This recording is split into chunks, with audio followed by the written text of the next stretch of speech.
हो गया। तो गुड मॉर्निंग बच्चों, कैसे हैं सभी लोग। स्वागत है हमारे YouTube platform horizon education institute पर। बताइए, फ्यूचर के जवानों कैसे हैं सभी। बढ़िया, मस्त।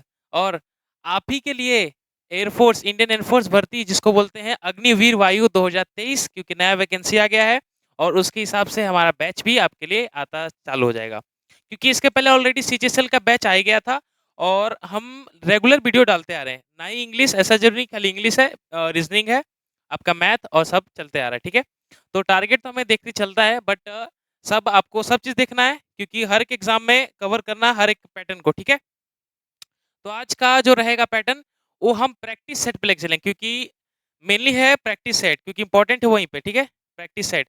और ये ये प्रैक्टिस सेट आपका डेली चलेगा। ठीक है, इंडियन एयरफोर्स का इस प्लेटफॉर्म पे, तो आप इस पे बने रहिएगा। और हर एक प्रैक्टिस अभी क्योंकि जस्ट सेट करेंगे, इसमें कैसा कैसा पैटर्न होगा, क्या क्या एग्जाम में पूछा जाता है, क्या क्या हर एक लेसन से कितने क्वेश्चन बन सकते हैं, क्योंकि मेनली इंग्लिश होता है आपका एक्स ग्रुप का, एयरफोर्स एक्स ग्रुप का, वाई ग्रुप में तरह का आ जाता है। तो एक्स ग्रुप में मद्देनजर रखते हुए हम इंग्लिश का पैटर्न देखेंगे, फिर उसके बाद एक एक प्रैक्टिस सेट, एक एक क्वेश्चन को अटेंड करेंगे। ठीक है, चलिए तो वीडियो में बने रहिएगा, आगे चलते हैं और प्रैक्टिस सेट की अपने तरफ। ठीक है, तो चैप्टर प्रैक्टिस, अब इंग्लिश में कोई झंझट नहीं होने वाला है। चलिए पहला है आपका इंग्लिश सिलेबस, एक बार चेक कर लेते हैं कि इसके अंदर होता क्या है। और आपके एग्जाम में, जैसे कि एग्जाम क्या है आपका, एयरफोर्स एक्स ग्रुप में क्या क्या बातें इंग्लिश में आता है और कौन से लेसन से इसमें कवर होते हैं। ठीक है, तो बात करते हैं, क्योंकि इसमें टोटल आपके होंगे 20 क्वेश्चन सेट में, और ऑनलाइन एग्जाम में भी टोटल 20 क्वेश्चन का आपका एग्जाम होगा। फर्स्ट है रीड द पैसेज, ये क्वेश्चन 1 से 4 कंपलसरी रहेगा, वो भी लेसन के स्टार्टिंग में रह सकता है, सॉरी आपके एग्जाम के पेपर में स्टार्टिंग में हो सकता है या तो लास्ट में होगा, बट ये कंफर्म है कि आपका 4 क्वेश्चन पैसेज से हमेशा रहेगा। फिर बात करते हैं वोकेबलरी सेक्शन, तो वोकेबलरी सेक्शन में कम से कम 4 क्वेश्चन या 3 क्वेश्चन आपका फिक्स रहने वाला है। और इसमें डिपेंड नहीं, क्योंकि मैंने यहाँ पे 3 क्वेश्चन दिए 5 to 8 तक, बट इसमें कभी 4 या 5 बढ़ा दिया था, क्योंकि बढ़ाने का मकसद ये है कि क्योंकि इसके अंदर कभी कभी क्या करता है, PQRS डाल देता है। आपने शायद पढ़े होंगे PQRS, इसको क्वेश्चन में अरेंज करना होता है कि फर्स्ट ऑफ ऑल सेंटेंस कहाँ से आएगा, उसके बाद कौन सा सेंटेंस अरेंज होगा, उसके नीचे कौन सा सेंटेंस अरेंज होगा। ठीक है, तो PQRS देखना पड़ता है। तो ये कभी कभार इसमें पूछ लेता है, बट मेनली अगर वोकेबलरी की बात करें तो आपका सिनोनिम्स कवर होगा इसके अंदर। इसके अंदर एंटोनिम्स होगा, जिसको बोलते हैं विरुद्धार्थी, और सिनोनिम्स को बोलते हैं समानार्थी। तीसरा होगा आपका वन वर्ड सब्स्टिट्यूशन, जिसको बोलते हैं अनेक शब्दों के लिए एक शब्द, ये क्योंकि एक क्वेश्चन कंपलसरी रहेगा। और चौथा हो गया ईडीएम एंड फ्रेजेस, इसका होता है मुहावरे और कहावतें, इसके अंदर एक क्वेश्चन आपका कंपलसरी रहेगा। तो ये 4 समझ लीजिए कि कंपलसरी आपका एयरफोर्स में एक्स ग्रुप में हमेशा का हमेशा आने ही वाला है। तो ये मत सोचिए कि इसका एक ही क्वेश्चन आएगा, चाहे एंटोनिम्स की बात करें, सिनोनिम्स की बात करें या OWS की बात करें, ये मत समझिए कि इसमें एक ही क्वेश्चन आएगा, बट एक क्वेश्चन के लिए आपको बहुत प्रिपेयर करना पड़ेगा। ठीक है, तो उतना फाउंडेशन का कोर्स करने की जरूरत नहीं है, बस आप रेगुलर प्रैक्टिस करिए मोस्ट इंपोर्टेंट PQRS क्वेश्चन। ठीक है, कि कहाँ से कहाँ क्वेश्चन पूछ रहे हैं। ठीक है, चलिए तो इसमें 3 to 4 मेनली आपको पूछे जाएंगे वोकेबलरी में, हो गया। थर्ड देखते हैं, थर्ड है आपका फिलर्स और डिटर्मिनर्स। फिलर्स क्या होता है, डिटर्मिनर्स क्या होता है बताते हैं। Fill in the blanks type का आएगा, उसके अंदर 4 ऑप्शन मिलेंगे। वो जो फिल इन द ब्लैंक्स रहेगा, वो कब क्या हो सकता है, कभी कभी ग्रामेटिकल पैटर्न पे भी रह सकता है, या तो ग्रामर के अलावा पूछा जाएगा। ग्रामर के अलावा का मकसद है मेरा, कोई लेसन में से कोई आर्टिकल उठा के दे दिया, उसके अंदर शायद पूछ सकता है, बट कॉम्प्रिहेंशन पैसेज नहीं होगा। ठीक है, तो इसके अंदर भी फिक्स कम से कम 4 क्वेश्चन तो रहेगा, और इसमें कम हो सकता है, ज्यादा नहीं हो सकता। ठीक है, 10 से 14 हमने इसमें नंबर दिए हैं।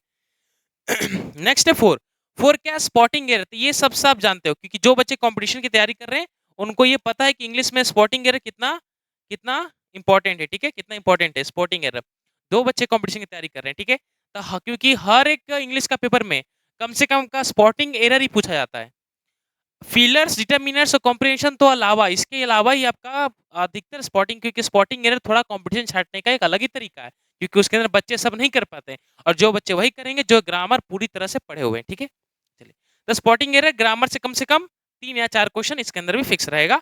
टोटल 20 क्वेश्चन होता है, उसके हिसाब से आप अरेंज कर लीजिएगा। नेक्स्ट है दो जो है, change the narration and change the voice. ये एक एक क्वेश्चन रहेगा आपका, क्या, चेंज द नरेशन और चेंज द वॉइस। जो हमने ये सवाल लिखा है, ये अभी सेट के अंदर सारा रेगुलर इसके बेस पे दिया गया है। ठीक है, तो एक्टिव पैसिव से एक क्वेश्चन कंपलसरी फिक्स रहेगा, और चेंज द नरेशन, नरेशन से एक क्वेश्चन हमेशा फिक्स रहेगा। ठीक है, तो ये दोनों, इसके लिए भी आपको कम से कम प्रिपरेशन अच्छा करना पड़ेगा, क्योंकि अगर एक क्वेश्चन भी छूट गया तो 1 मार्क्स जाने वाला है, जो कि बहुत ईज़िली बच्चे कैरी कर लेते हैं। तो वही है ना, सिलेक्शन कौन पाता है? वो पाता है कि जो मार्क्स हमें कंपल्सरी 100% गेन कर सकते हैं, वो अगर वो आप इस चीज़ को मिस कर रहे हैं, तो आप तो सिलेक्शन से बाहर हो जाएँगे। और जो बच्चे आउट ऑफ सिलेबस में स्कोर कर लेते हैं, समझ लें कि वही आगे सिलेक्शन ले लेते हैं, ठीक है? तो जो आप 100% सिक्योर मार्क्स करना चाहते हैं, तो उनमें आपको 100% देना ही होगा, ठीक है? चलिए, तो अब चलते हैं प्रैक्टिस सेट के ऊपर। तो पहला होगा रीड द पैसेज, पैसेज को रीड करेंगे और समझेंगे एक-एक बारी-बारी से, आपको पूरा कॉन्सेप्ट मैं समझाऊँगा, ठीक है? चलिए। तो पूरा इंग्लिश सिलेबस पैटर्न आपको शायद पता चल गया होगा, तो इसको फटाफट आप नोट कर लीजिएगा। और अब हम सेट के ऊपर चलेंगे, ठीक है? कि फर्स्ट ऑफ ऑल कॉम्प्रिहेंशन। चलिए, तो कॉम्प्रिहेंशन को रीड करेंगे और एक-एक फिल इन द ब्लैंक्स का ऑप्शन एप्रोप्रिएट देना है हमें, हर एक, ठीक है? हर एक फिल इन द ब्लैंक्स के बारे में। तो पहला है, competition is a necessary prospect for individuals with the particular qualities, but though only those who can they determine their work hard work every day and prove themselves will be able to the adverse battle, ठीक है? It's a never ending race to the finish line, and only those who put effort and dedication will make it to the end. The outcome of any exam does not on the last day during your paper. Your success is ensured with every morning that you put in the work. Students must be aware of the tough environment they are entering and prepare blank in order to improve their chances. तो ये पूरा passage किसके ऊपर है? हमारे ऊपर है। हमारे ऊपर मतलब कि पूरे कंपटीशन के ऊपर है, ठीक है? जो बच्चे आप हैं, जो कंपटीशन की तैयारी कर रहे हैं, उन्हीं के ऊपर पैसेज है। तो पैसेज को आप एक-एक फिल इन द ब्लैंक्स तरफ पढ़ें। तो starting A competition is a necessary prospect for, जो कंपटीशन है वो नेसेसरी प्रोस्पेक्ट किसके लिए नेसेसरी होता है? जो बच्चे प्रिपरेशन करते हैं उनके लिए। तो ऑप्शन चलते हैं, इसके अंदर ऑप्शन मुझे 4 दिया है और 4 सेम है। क्या है? डिस्टिंगाइजिंग, डिस्टिंगिश, डिस्टिंगिश और डिस्टिंगिशेस, ठीक है? तो मुझे क्लियर करिए कि इसका मतलब, आई थिंक सब जानते होंगे डिस्टिंगाइज का मतलब क्या होता है, बट अब इसका क्या है कि वर्ब का खेल है, इसे 4 ऑप्शन में से कौन सा आएगा? तो बात करें, competition is a necessary prospect for, किसके लिए? फॉर क्या होता है आपका? प्रीपोजिशन। तो प्रीपोजिशन के बाद हमेशा कौन सा फॉर्म आता है? वर्ब की फोर्थ फॉर्म, ये आपने पढ़ा है। प्रीपोजिशन के बाद हमेशा V I N G form आता है। तो ये चारों ऑप्शन सेम थे। ऑप्शन नंबर ए मार के आएंगे, distinguishing individuals with particular qualities, but only, केवल वही, कौन? Who can, who can blank their minds work. तो ओनली जो लोग, कौन लोग पास करते हैं इस चीज में, कौन अव्वल आते हैं? जो कि,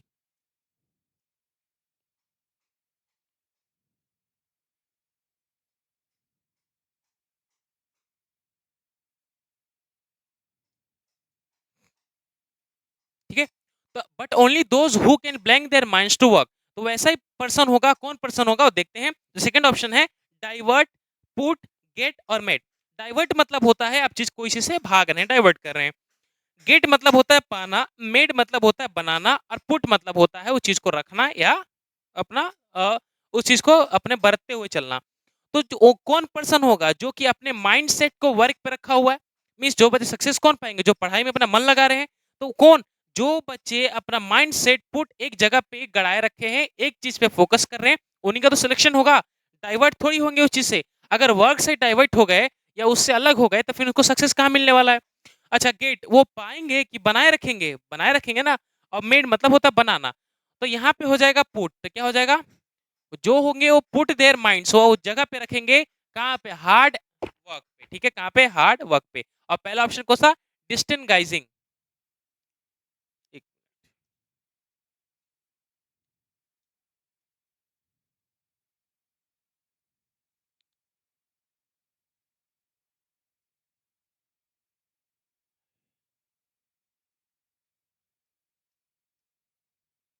पहला था हमारा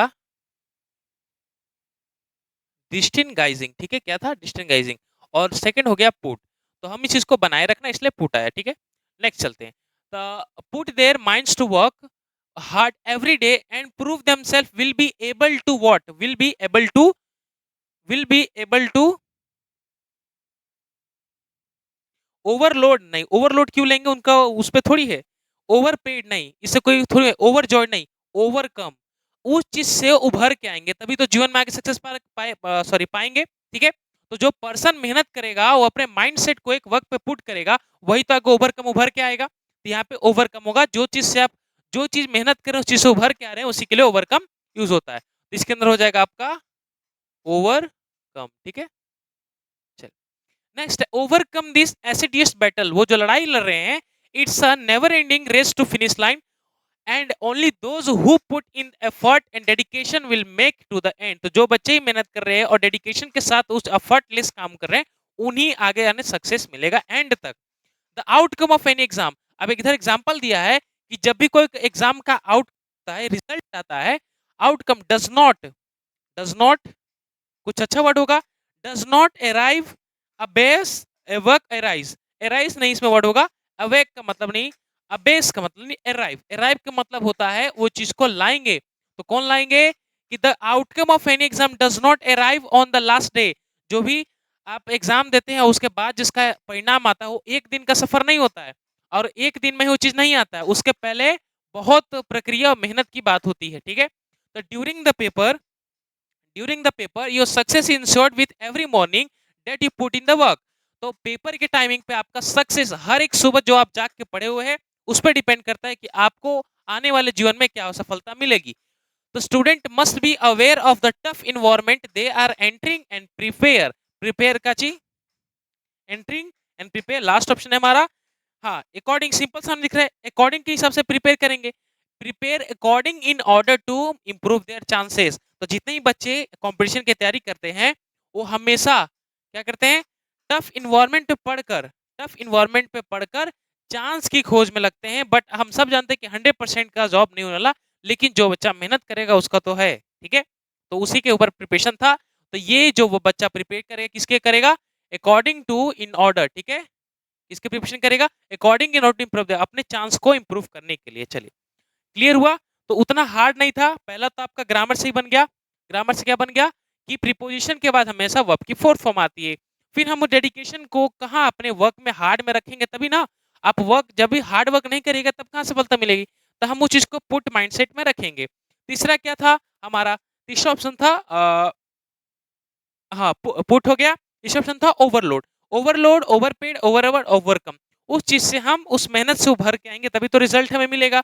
और चौथा तो जो आपका अराइव, क्योंकि एक दिन की मेहनत हमें नहीं दिखता, उसके पीछे बहुत समय लगता है। ठीक है, और लास्ट वाला हो गया आपका अकॉर्डिंग टू। ठीक है, according to the improve their chances. चलिए, ये आपका हो गया कॉम्प्रिहेंशन, जिसको बोलते हैं पैसेज, 5 मार्क्स का जो आता है। ठीक है, तो इसको अच्छा लास्ट अभी फिर नेक्स्ट लास्ट बाकी है, कौन सा है आपका 6-1। ठीक है, 1 मिनट।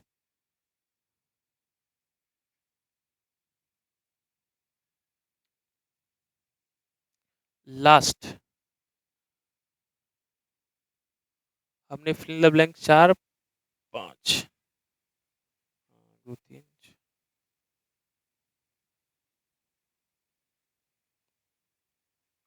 ठीक है, नहीं ठीक हो गया। सिनोनिम्स है, सिनोनिम्स है। यहाँ मैंने क्वेश्चन पढ़ा नहीं, इसमें साथ सटा हुआ था क्वेश्चन, अलग नहीं था, लग रहा था ये। ठीक है, चलिए चलिए क्वेश्चन नंबर 6, 5 क्वेश्चन। हाँ, 5 क्वेश्चन आपके हो गए किससे, कॉम्प्रिहेंशन से। और लास्ट, अब लास्ट छठा क्वेश्चन और 7वां क्वेश्चन इस पीडीएफ का। ठीक है, चलिए, तो 5 क्वेश्चन किस में होगा कंपलसरी आपका, इडियम सॉरी पैसेज में। ठीक है, अब जो छठा है 7वां, अब यहाँ से स्टार्ट होगा वोकैबुलरी सेक्शन। वोकैबुलरी में आप जानते हैं synonyms, antonyms, one of substitution और इडियम फ्रेजेस। तो फर्स्ट क्वेश्चन है select the most appropriate synonyms of the given word. क्या है, synonyms of the given word. तो आई थिंक सब प्रिपेयर हैं कि सिनोनिम्स क्या होता है। पहले तो वर्ड पता कर लें है क्या। वर्ड है कन्फ्रंट, कंफर्ट नहीं, कन्फ्रंट। कन्फ्रंट का मतलब होता है कोई चीज चुनौती देना। ठीक है, क्या करना, चुनौती देना। अब चुनौती से बहुत सारे वर्ड बनते हैं। ठीक है, कन्फ्रंट का मतलब होता है चुनौती देना। ठीक है,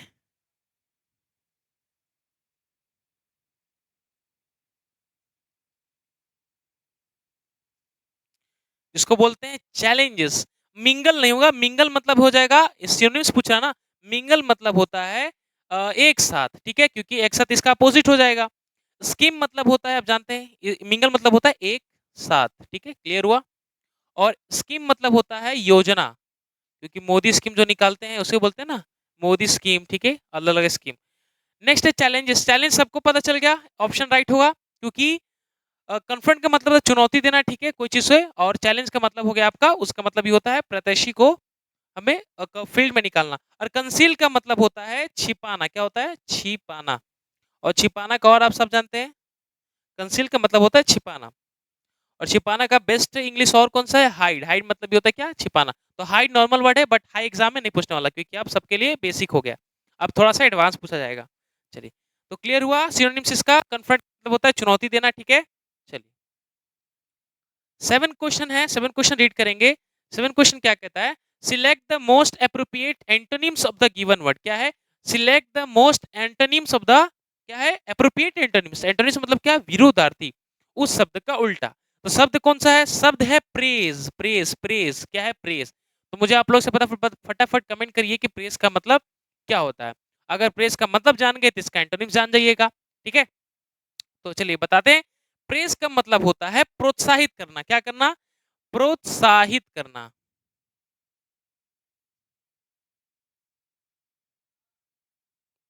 क्या करना? प्रोत्साहित करना। ये वो मतलब होता है प्रेस का।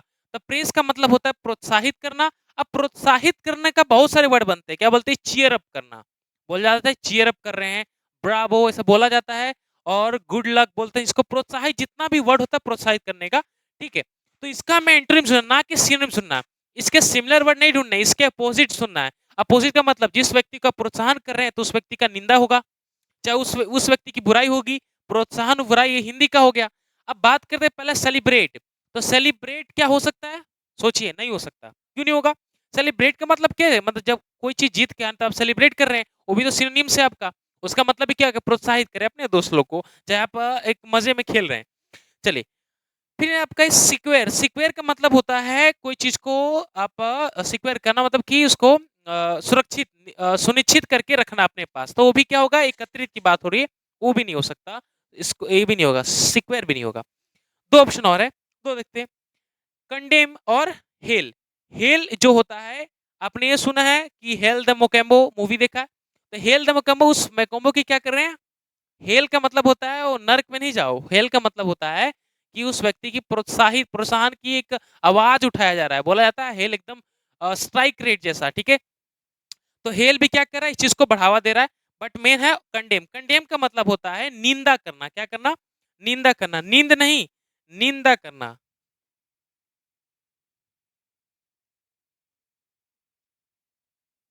निंदा करना, ठीक है। क्लियर हुआ? तो प्रेस का मतलब होता है कंडेम। अब प्रेस मतलब प्रोत्साहित करना, इसके सारे सिनोनिम्स मिल गए। तो ये चीज आप नोट कर लीजिएगा। नोट क्या करिएगा कि प्रेस के सामने प्रोत्साहित करना, इसको सिनोनिम्स क्या? सेलिब्रेट, सिक्वेयर और हेल, ठीक है। तो फटाफट इस चीज को पहले आप नोट कर लीजिए इतना, क्योंकि मैंने थोड़ा यहाँ से सॉरी, ये 7 8 कर लीजिएगा, क्योंकि ये इंपॉर्टेंट है। हमें वोकैबुलरी बहुत सारा लिख के चलता है, क्योंकि वोकैबुलरी एक ही तो पूछने वाला है, लेकिन कहाँ से पूछेगा आई डोंट नो, ठीक है। इस चीज को ध्यान देना है। चलिए, तो इसको दोनों फटाफट नोट करिए, आगे करते हैं।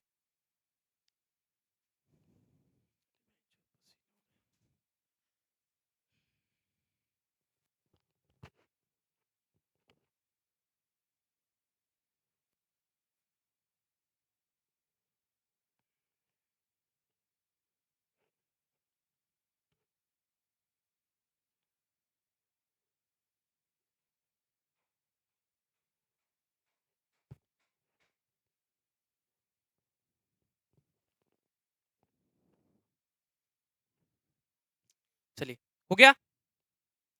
चेक कर लीजिए। तो कन्फ्रंट और प्रेस, ये वर्ड याद रखिए, क्योंकि अभी बहुत सारे वर्ड सीखेंगे हम लोग। बहुत सारे वर्ड होते हैं सिनोनिम्स एंटोनिम्स के, जो मैंने इस चैनल पे कराए हैं, ठीक है।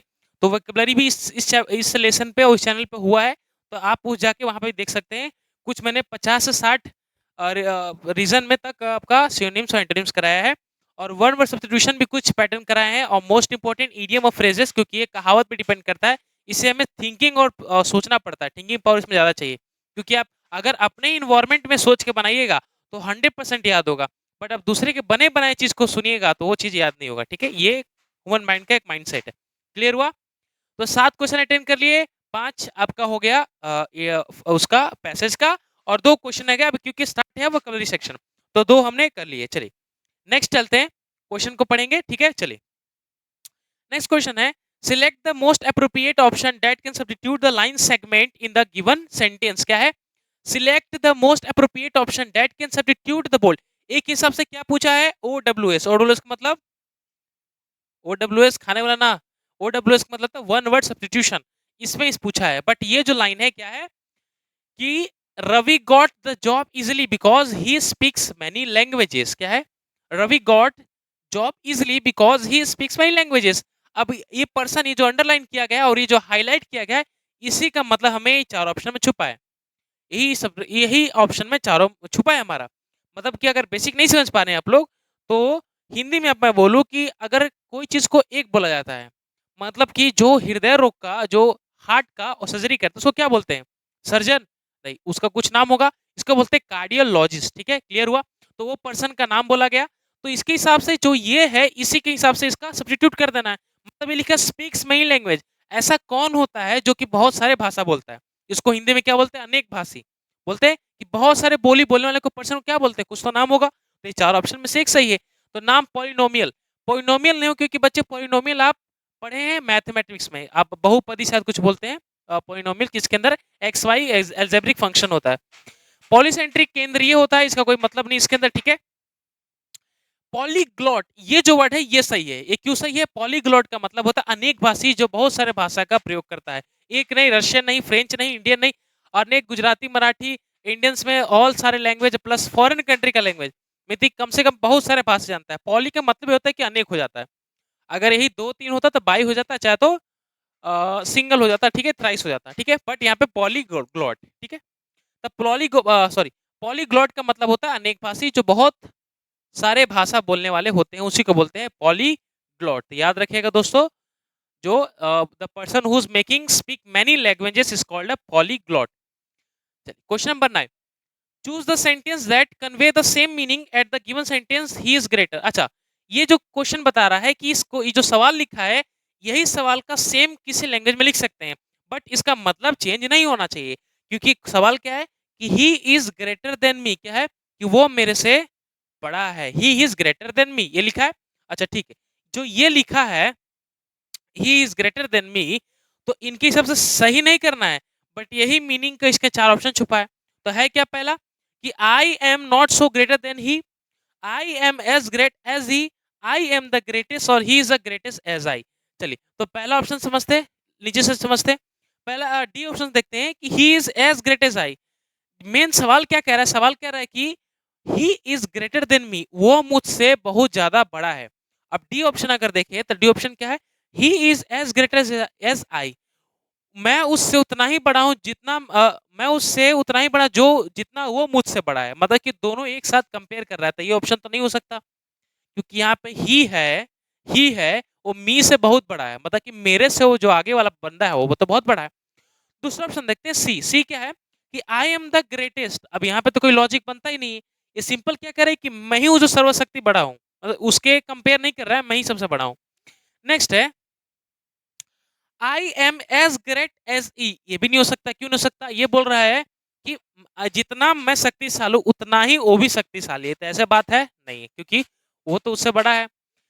बी, ए ऑप्शन है कि I am not so greater than he, इसका मतलब ये बिल्कुल सही होगा। क्यों सही होगा, ये सही किस लिए होगा कि मैं उतना बड़ा नहीं हूं कि जितना कि वो है। और सेम मीनिंग निकला, निकला कि नहीं निकला, पहले वो सोचिए। क्वेश्चन क्या था कि he is greater than me, वो मुझसे बहुत ज्यादा बड़ा है। और ऑप्शन नंबर ए क्या है कि I am not so greater than me, मैं इससे ज्यादा नहीं बड़ा हूं। ये भी बात सही है, तो दोनों लॉजिक समझ में आ रहा है। तो ऑप्शन नंबर ए होगा, ऑप्शन नंबर ए टिक करिएगा। ठीक है, बात क्योंकि यहाँ पे घुमा दिया गया। चलिए, 9 10 हुआ। चलिए,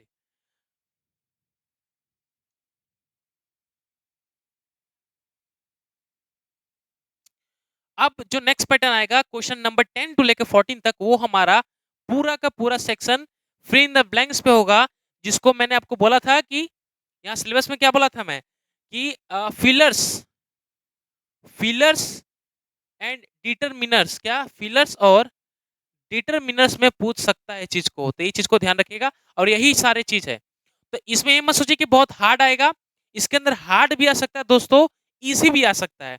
अब इजी हार्ड क्यों है सर बोल रहे हैं साहब, क्योंकि इसके अंदर 10 से भी क्वेश्चन पूछ लेता है, 10 से भी क्वेश्चन पूछ लेता है। और इसके अंदर ग्रामर के अलावा, ग्रामर के अंदर तो पूछेगा ही पूछेगा, एडवर्ब से पूछेगा, एडजेक्टिव से पूछेगा, नाउन से पूछ सकता है, बट ग्रामर के अलावा कुछ अलग पैटर्न पूछ लेता है, तो ये थोड़ा हार्ड भी होता है, लेकिन कभी कभी बहुत ईजी हो जाता है। तो ये सेट में देखते हैं कि ईजी है कि हार्ड है।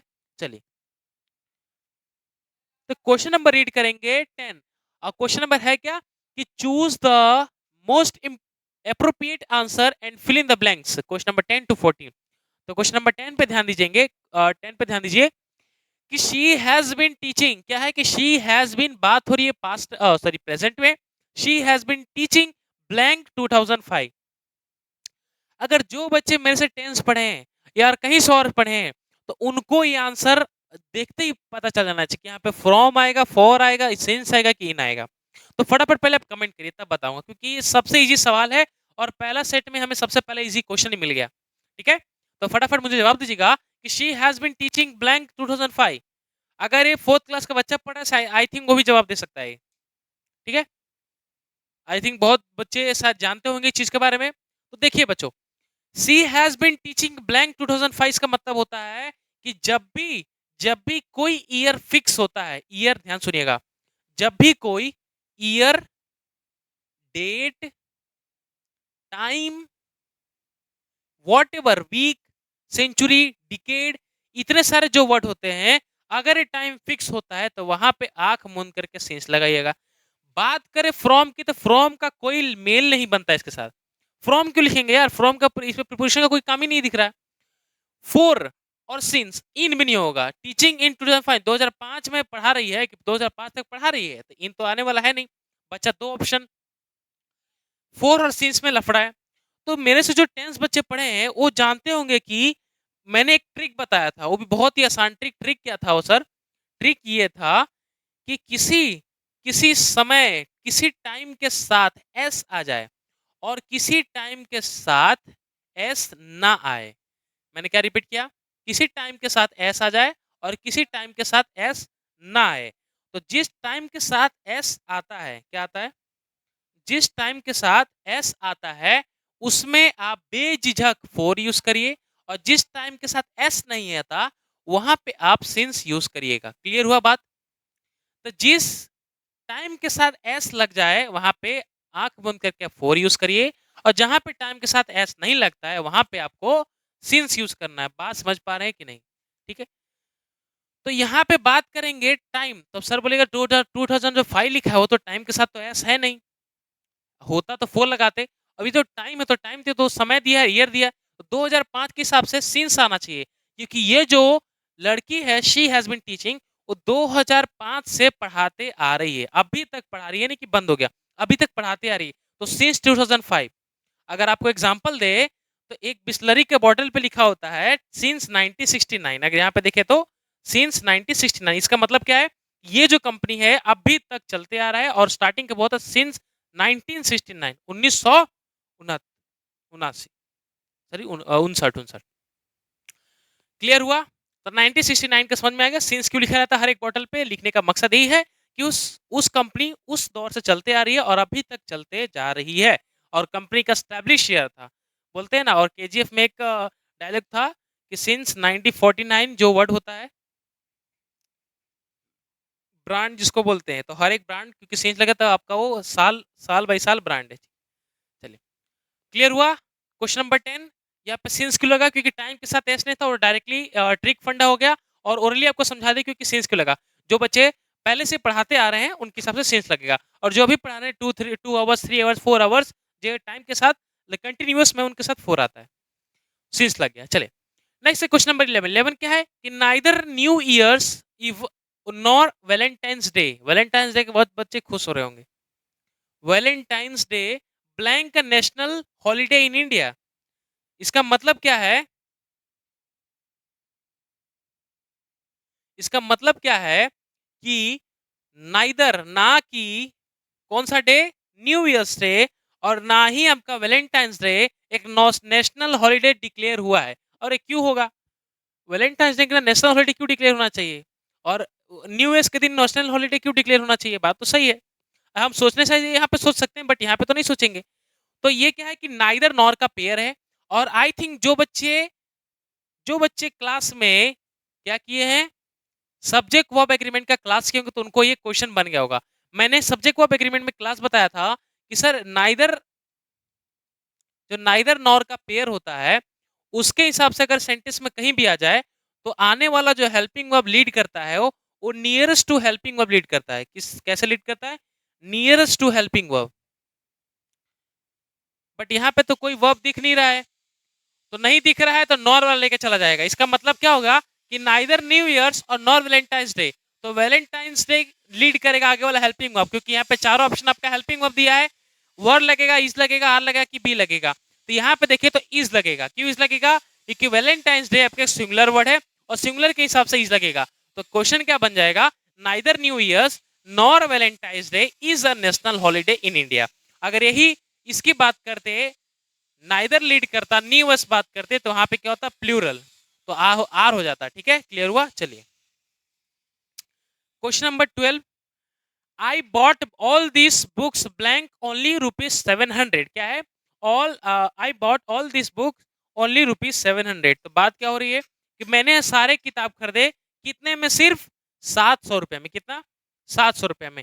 अब इसके प्रीपोजिशन का सवाल है दोस्तों, क्या यहाँ पे इन लगेगा कि विथ लगेगा कि बाय लगेगा कि फोर लगेगा? ठीक है, तो फटाफट पहले मुझे बताइए कि इन लगेगा कि विथ लगेगा कि फोर लगेगा।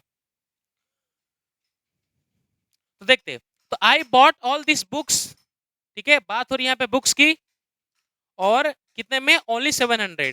तो मुझे अब बताइए कि कोई भी चीज आप लेने जाते हैं तो यहाँ पे लिखा रहता है कि दिस इज ओनली फॉर 200, या तो यहाँ पे लिखा रहता है कि दिस इज इन 200। अरे ऐसा बोलते हैं ना कि ये सिर्फ 400 रुपए का है, या तो ये सिर्फ 200 रुपए का है। तो ओनली लिखा रहता है कि विथ लिखा रहता है? विथ तो नहीं लिखा रहेगा। अब जो चीज हम बेच रहे हैं, तो I bought all this books in only 700, इनका प्रयोग ही नहीं होगा। इनका प्रयोग आप जानते हैं कहाँ कहीं यूज होता है? प्रीपोजिशन पढ़े होंगे तो। विथ, विथ का कोई मतलब ही नहीं बनता। अगर बात करें I bought all this with only 700, 700 के अंदर, उसके साथ नहीं ना, 700 तो आप तो दे रहे हो उसके पास। बाई ओनली नहीं, बाई ओनली बी वाई होता तो सोच सकते थे। बच गया आपका 4। तो बोलते हैं ना कि this is for only you, this is for only 700 चाहे 400।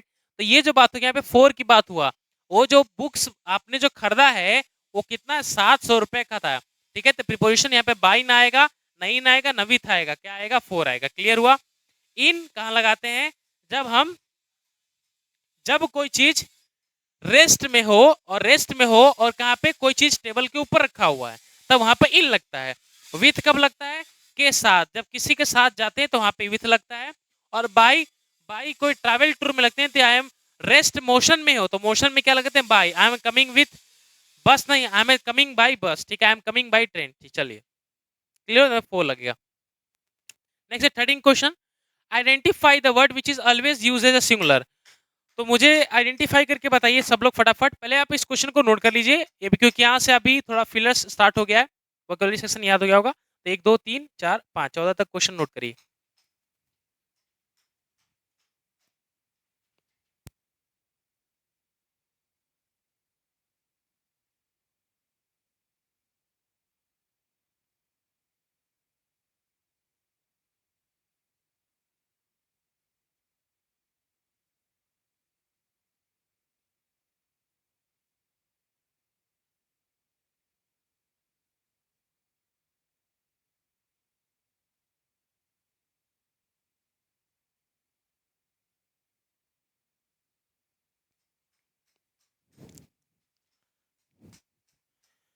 चलो नोट कर लिए अब सभी। चलिए क्वेश्चन नंबर 13 देखते हैं। Identify the word which is always use singular. तो मुझे वो वर्ड बताइए जो कि हमेशा सिंगुलर यूज हुआ है।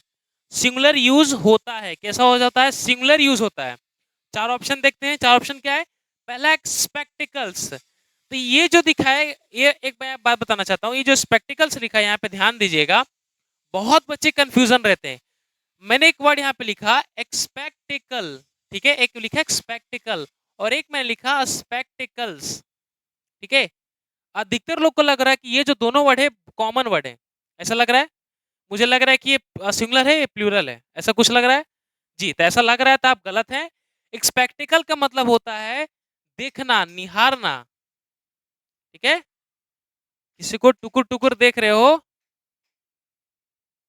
देखना। ठीक है, और स्पेक्टिकल्स का मतलब होता है चश्मा। देखने के नजर पे आप अपना सक्सेस देखिए, आगे क्या पढ़ रहे हैं, क्या कर रहे हैं, ठीक है। चलिए, स्पेक्टिकल्स का मतलब होता है चश्मा। तो यहाँ पे देखने के रूप से है और यहाँ पे चश्मा का रूप से, क्लियर हुआ। तो स्पेक्टिकल का मतलब होता है विजन, देखना, नजर रखना, ठीक है। और यहाँ पे स्पेक्टिकल्स का मतलब चश्मा। तो दोनों में काफी अंतर है, मतलब सिंगुलर प्लूरल, ये कॉन्सेप्ट है नाउन का। तो पहला बात है स्पेक्टिकल्स जोड़े में होता है, क्योंकि जब भी चश्मा खरीदेगा तो जोड़ा ही मिलेगा ना, एक चश्मा टूटा थोड़ी मिलेगा। तो ऑलरेडी प्लूरल कंडीशन में होता है, ये तो हो नहीं सकता। बात करें ऑप्शन नंबर बी, बी सीजस। सीजस मतलब कैची, तो कैची भी सिंगल तो मिलने वाला नहीं है, जोड़े मिलेगा, इसलिए सीजस लिखा रहता है। और ये भी ऑप्शन कट गया क्योंकि प्लूरल हो गया। सी, सी क्या होगा, मिसल्स। मिसल्स से हो सकता है क्योंकि मिसल्स एक बीमारी का नाम है।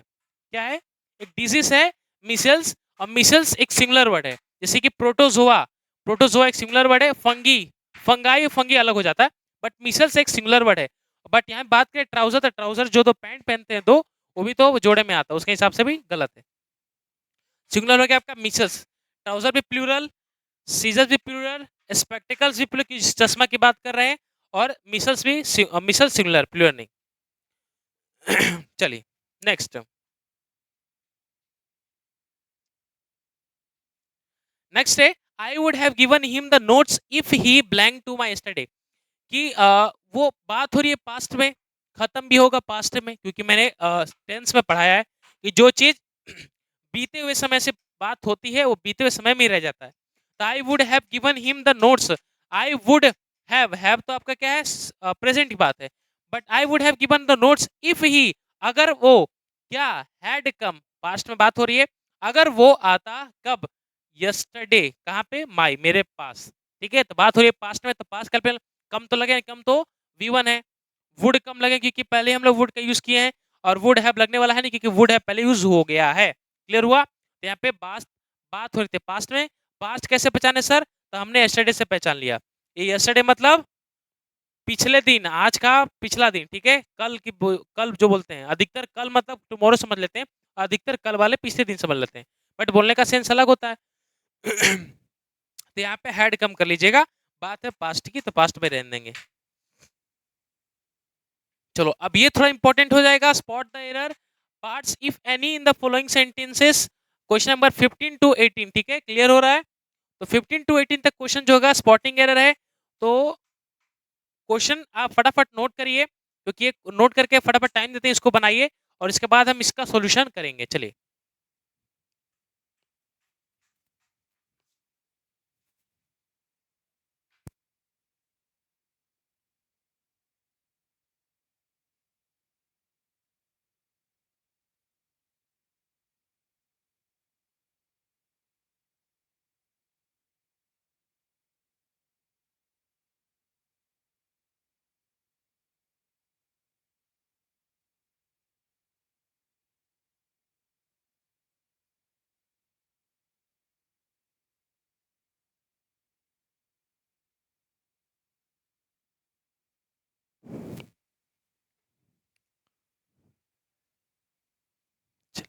चलिए, हो गया,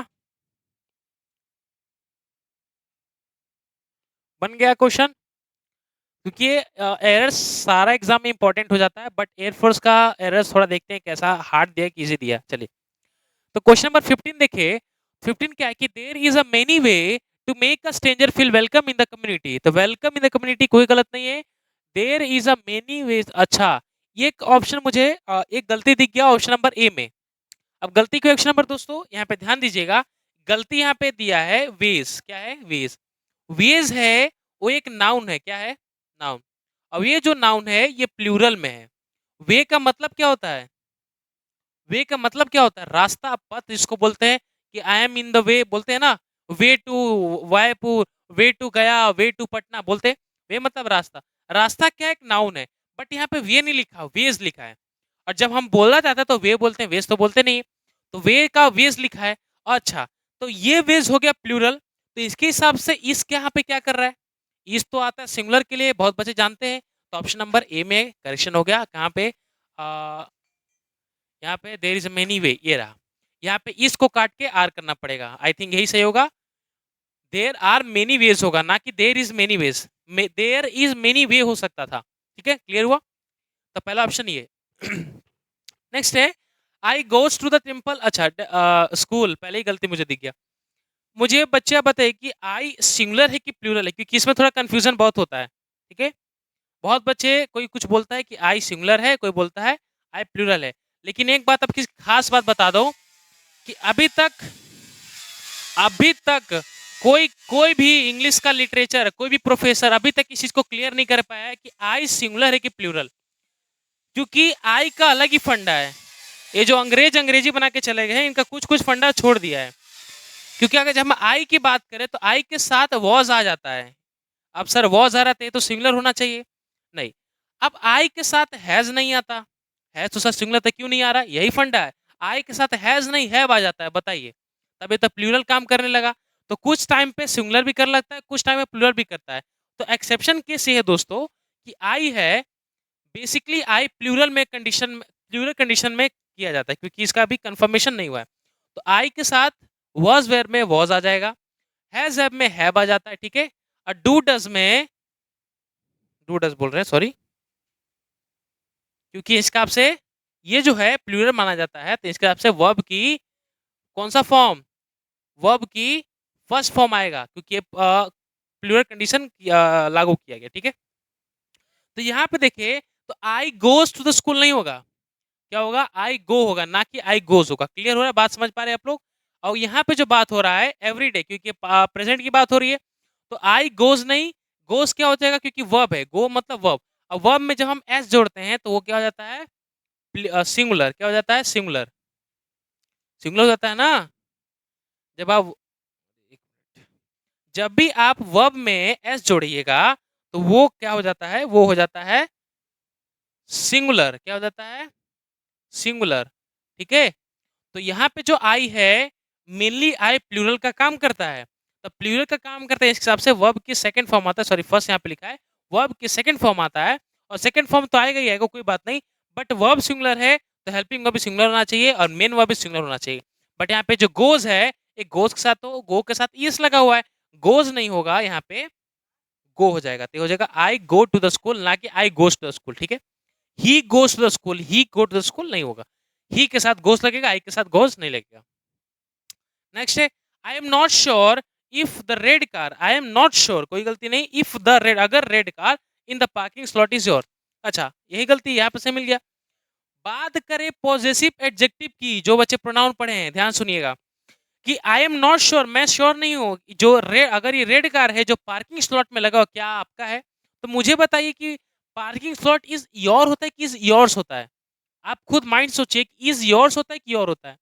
और ग्रामर की बात करें तो ये तो पॉसेसिव एडजेक्टिव है, किसी के प्रति अधिकार दिखाना है तो वहां पे योर लगता है कि योर्स लगता है। योर कहाँ लगता था, पॉसेसिव प्रोनाउन में, बट यहाँ पे तो अधिकार की बात हो रही है, तो योर क्या हो गया। और बात करें पॉसेसिव एडजेक्टिव की, तो ये हमेशा नाउन के बाद आता है। क्या आता है, नाउन के बाद आता है। क्यों नाउन के बाद आता है, क्योंकि ये तो एडजेक्टिव है, और एडजेक्टिव का काम क्या है, नाउन के बाद आना। एडवर्ब का काम क्या है, वर्ब के बाद आना। तो इसका भी काम होता है नाउन के बाद आना, क्योंकि ये जो योर है आपका, ये क्या है,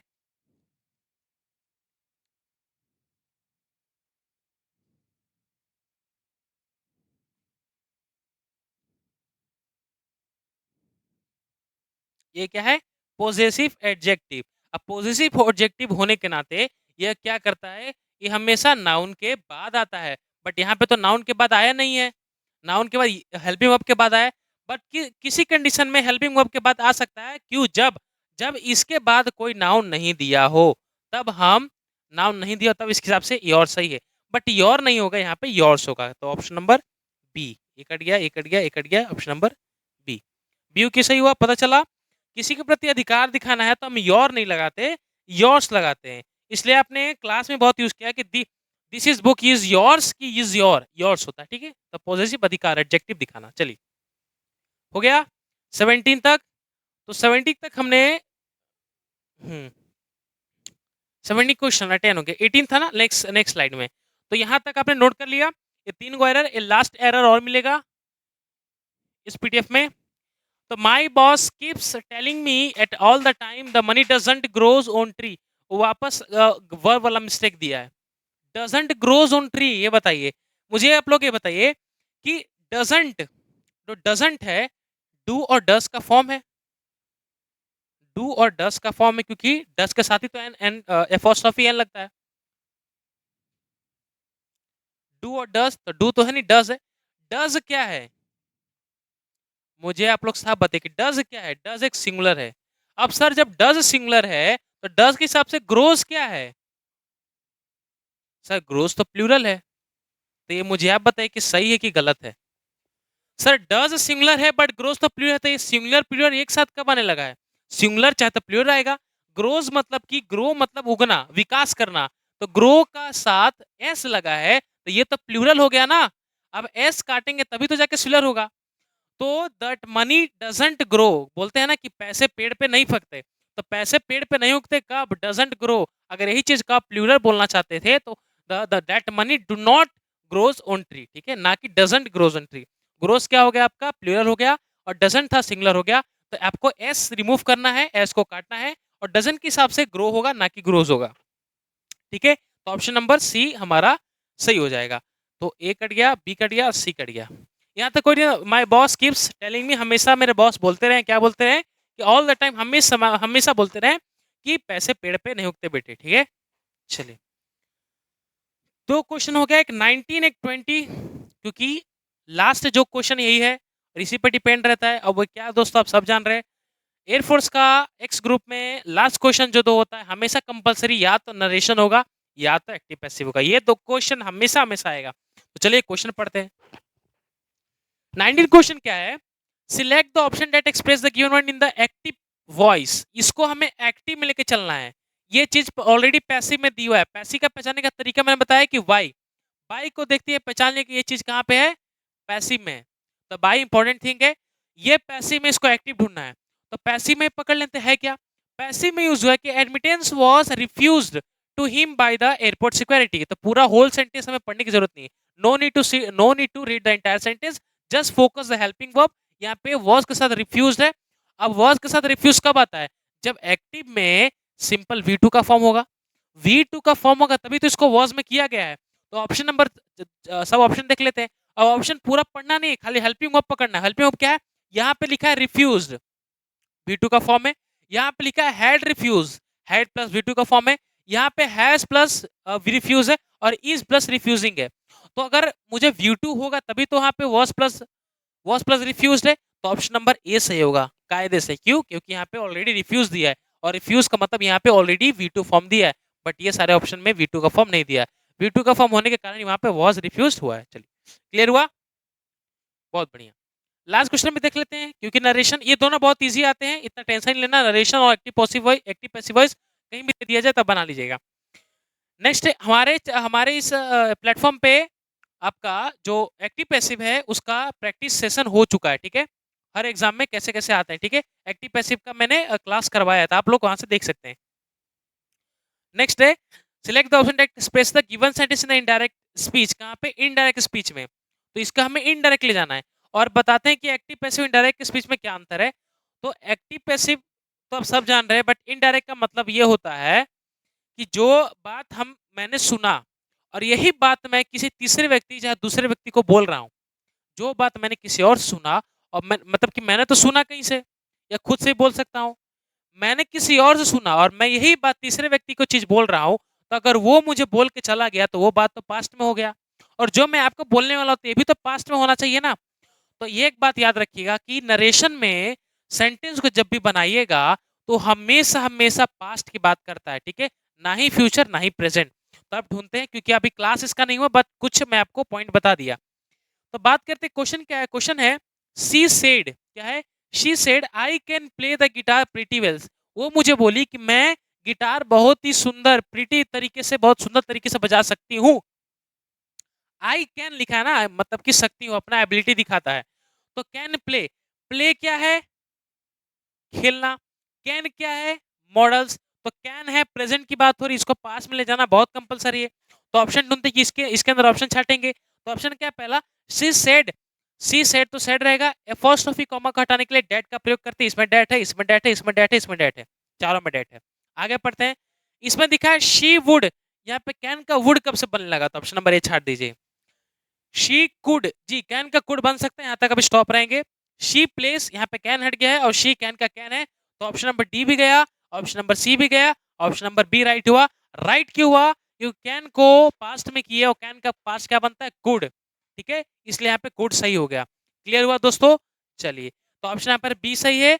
और ये जो पूरा सीरीज हुआ 20 क्वेश्चन का, कितना? पूरे 20 क्वेश्चन का आपका मैंने सीरीज कराया, जो कि मोस्ट इंपोर्टेंट एयरफोर्स में पूछा जाता है, क्योंकि यही सारे पैटर्न पे आपके सारे एग्जाम होने वाले हैं, एक ही नहीं, और हमेशा यही पैटर्न होने वाला है, क्योंकि 2023 का सेम पैटर्न चेक कर लीजिएगा, क्योंकि 20 क्वेश्चन का आपका पैटर्न रहेगा और सारे ग्रामेटिकल वोकैबुलरी सेक्शन से पूछा जाएगा। क्लियर हुआ बात को? तो चलते हैं, क्योंकि अब नेक्स्ट वीडियो लाएंगे आपके लिए।